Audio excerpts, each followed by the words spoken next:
Why should an organization offer telecommuting to its employees? Well, telecommuting offers a distinct advantage in that it attracts high-quality employees, increases productivity, and saves companies money. Good afternoon, Scott. I'll be taking less than 7 minutes of your time to explain to you the numerous benefits of why I and our other colleagues ought to be telecommuting, and why having a telecommuting strategy available to employees is also beneficial to our company. I've included 3 main points that will be helpful to your decision-making process. Each point should give you a clear idea of the advantages telecommuting offers. First, telecommuting attracts high-quality employees. A typical telecommuter is college educated, 45 years or older, and earns an annual salary of $58,000 a year while working for a company with more than 100 employees. 75% of employees who work from home earn over $65,000 per year, putting them in the upper 80th percentile of all employees home or office based. That's the latest telecommuting statistics 2017. What this means is that the average potential employee seeking telecommuting as an option for job flexibility tends to be college educated and older in age, as well as earnings in the 80th percentile of employee earnings, meaning that they earn more than 80% of the general population. It can generally be assumed, too, that these people have the discipline to work from home as implied by the college degree, and that it takes the discipline to graduate from college as well as the other implications that a college degree holder yields, as well as such as time management and the ability to effectively communicate through reading and writing, and as well as the internal motivation factor. Commuting to work is a concern for many. Time savings has outranked cost savings as a factor in seeking flexible work for the past 4 years. That might be because 72% of today's flexible job seekers reported having round-trip commutes over double the national average, which is approximately 50 minutes. That's for Reynolds, 2016. We can overcome geographical barriers to potential employees by offering them flexibility in how they come into work. Most people want to save themselves time. Commuting is a major loss in time. We are at a disadvantage when we lose promising potential employees to other companies that offer benefits such as telecommuting, as well as being in a closer area to the potential employee than we might be. Those who telecommute save money on gas, car maintenance, as well as valuable time that they could be spending elsewhere. And these people, these potential employees, will take into consideration the time saved by being allowed to telecommute a few days a week. Second main point, the quality of work improves among those who telecommute.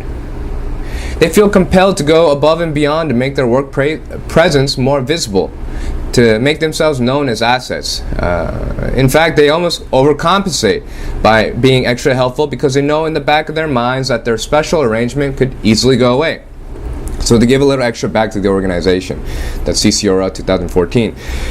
Business professor Ravi S. Gajendran's research indicates that employees tend to feel indebted to the organization when telecommuting is offered as an alternative to working in the office. These people tend to report lower overall stress levels. That's Howington 2016. And these people are also half as likely to quit. Hogan 2015. This means that not only do we get to attract higher quality employees, but we are also more likely to keep them. Instead, we found that people working from home completed 13.5% more calls than the staff in the office did, meaning C-Trip got almost an extra workday a week out of them. They also quit at half the rate of people in the office, way beyond what we anticipated. And predictably, at-home workers reported much higher job satisfaction. That's Bloom 2014.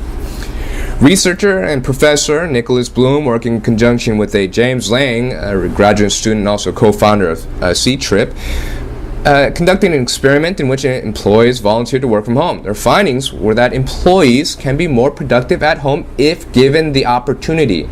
The workplace is not always the ideal place for individuals to work. Distraction from other employees, as well as office politics and other stressors, can be debilitating to the performance of our employees. Not only that, but consider days where inclement weather occurs or where an employee calls in sick. These lost days all add up to a loss in productivity, an overall loss in productivity of employees. The third and final point, the loss in productivity and the money saved from allowing employees to telecommute begins to add up significantly.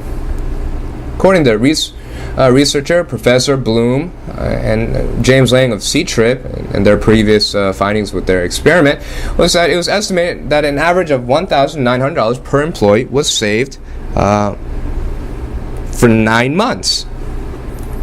That's Bloom 2014.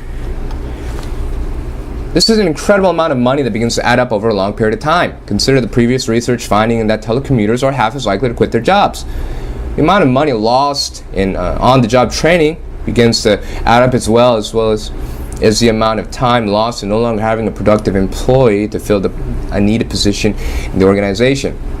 Global Workplace Analytics says, if those with compatible jobs and a desire to work from home did so just half the time, roughly the national average for those who do regularly, that is telecommute, the national savings would total over $700 billion a year, including a typical business would save $11,000 per person per year. The telecommuters would save between $2,000 to $7,000 a year, and the greenhouse gas reduction would be the equivalent of taking the entire New York State workforce permanently off the road.